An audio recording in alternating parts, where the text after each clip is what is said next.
एक भक्त के मुख से सुना था। भगवान से एक बार, चलो एक भजन की पंक्ति याद आ गई। हे मुरलीधर छलिया मोहन, हम भी तुमको दिल दे बैठे। मुरलीधर छलिया मोहन, हम भी तुमको दिल दे बैठे। गम पहले से ही कम तो न थे, गम पहले से ही कम तो न थे, एक और मुसीबत ले बैठे। हम पहले ही कम तो न थे, एक और मुसीबत ले बैठे। दिल कहता है तुम सुंदर हो, आंखें कहती हैं दिखलाओ। तुम मिलते नहीं हो, तुम मिलते नहीं हो, आकर के हम कैसे कहें देखो ये बैठे।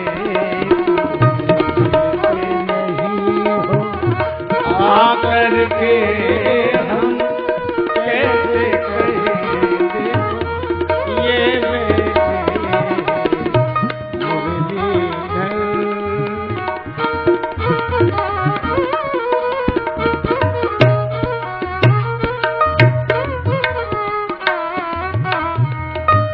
महिमा सुन के हैरान है हम,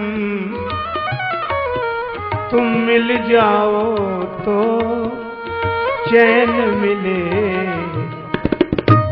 मन खोज के भी तुम्हें पाता नहीं, तुम हो कि उसी मन में बैठे।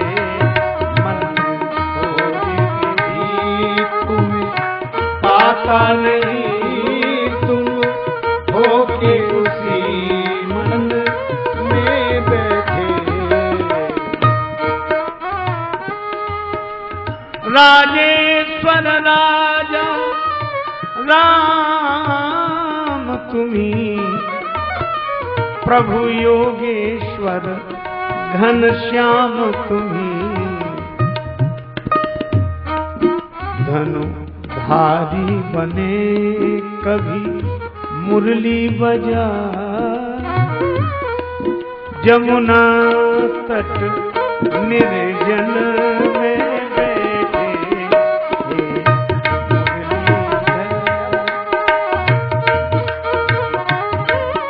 और जब पता लग जाए तो भक्त कह ही उठता है, वृंदावन वृंदावन जाने को जी चाहता है, राधे राधे गाने को जी चाहता है। हे वृंदावन जाने को जी चाहता है, राधे राधे गाने को जी चाहता है। क्या है वृंदावन? वृंदावन में बांके बिहारी, वृंदावन में बांके बिहारी, बांके बिहारी श्री बांके बिहारी, बांके बिहारी श्री बांके बिहारी। नैना नैना लड़ाने को जी चाहता है, नैना लड़ाने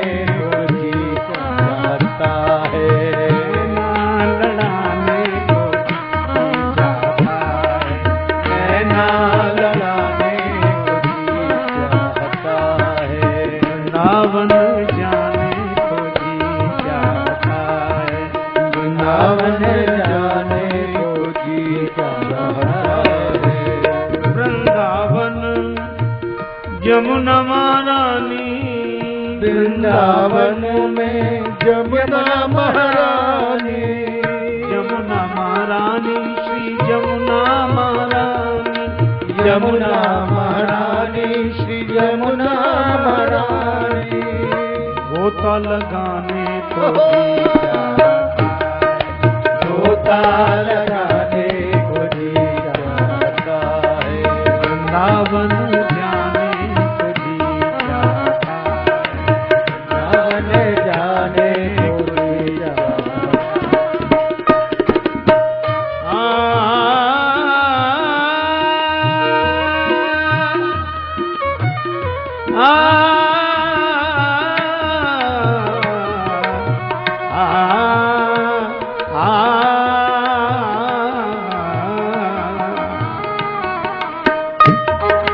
वृंदावन जाने को जी वृंदावन जाने को जी चाहता है। इसी श्रीधाम वृंदावन की एक गाथा है।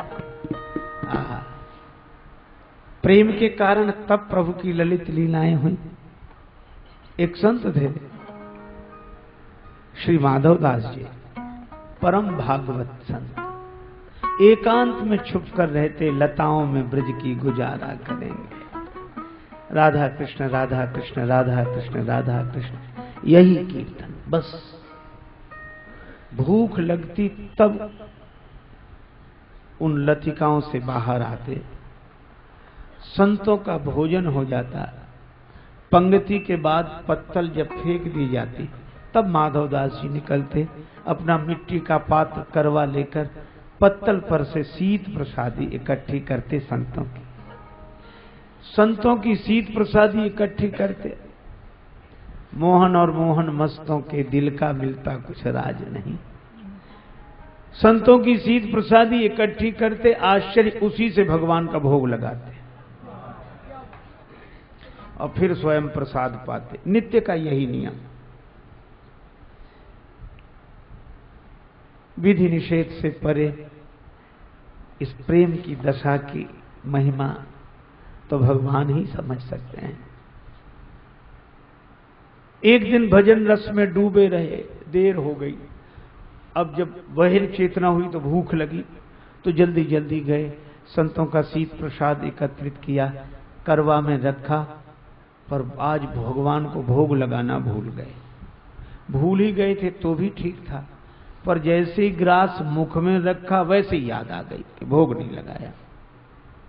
अब उनको लगा कभी भगवान को भोग नहीं लगाया, तो मन में आया कि ग्रास निगल दें, निगलने की बजाय ग्रास उगल दें और मुख शुद्धि करके शेष जो बचा उससे भगवान को भोग लगा के फिर प्रसाद ग्रहण करें। तो भाव आया कि नहीं, उगलते हैं तो संतों के प्रसाद का अपमान होगा, उगलते हैं तो संतों के प्रसाद का अपमान, और निगलते हैं तो भगवान का भोग नहीं लगा। अब क्या करें, ऐसे ही बैठे, न निगलते बने न उगलते, आंखों में आंसू, कहें तो किससे कहें, एकांत में बैठे।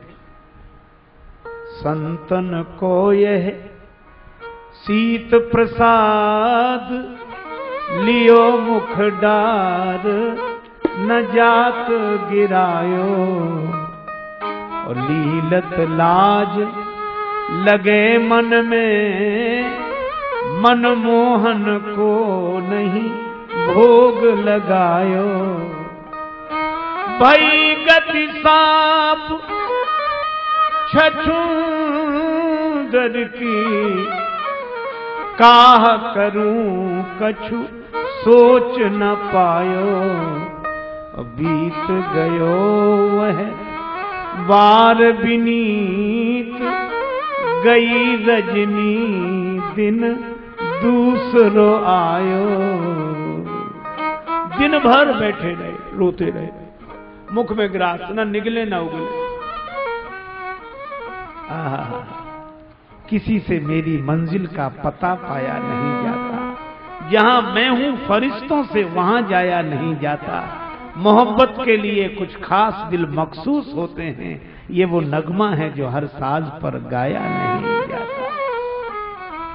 दिन भर बैठे रहे, रात भर बैठे रहे, रोते रहे, लेकिन इखलाक में जो दब जाए वो जेर नहीं होता, और ताकत पे जो इतराए वो शेर नहीं होता। और दरबार इलाही से मायूस न होए बंदे, देर तो होती है मगर अंधेर नहीं होता। दिन भर बैठे रहे, रात भर बैठे रहे, रोते रहे, सवेरा हुआ, भगवान प्रकट हो गए। और क्या बोले माधव दास जी से, माधव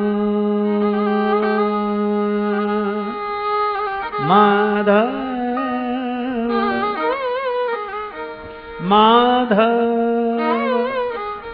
माधव,